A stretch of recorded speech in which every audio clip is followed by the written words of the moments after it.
மயிலாடுதுறை மக்களவை தொகுதி தேர்தலில் வாக்களித்த வாக்காளர்களுக்கு பூம்புகார் சட்டப்பேரவை தொகுதிக்கு உட்பட்ட இடங்களில் திமுக காங்கிரஸ் மாவட்ட பொறுப்பாளர்களுடன் திறந்த வாகனத்தில் சென்று எம்பி சுதா நன்றி தெரிவித்தார்.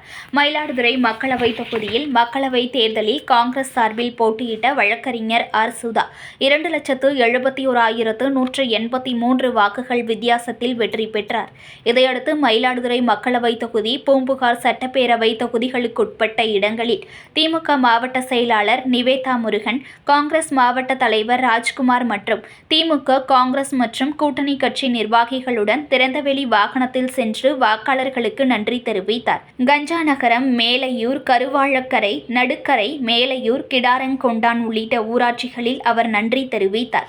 அப்போது இந்தியா கூட்டணி நிர்வாகிகள் வழியில் அவருக்கு சால்வை அணிவித்து வாழ்த்து தெரிவித்தனர். நியூஸ்1 தமிழை லைக் பண்ணுங்க, கமெண்ட் பண்ணுங்க, ஷேர் பண்ணுங்க, மறக்காம சப்ஸ்கிரைப் பண்ணுங்க.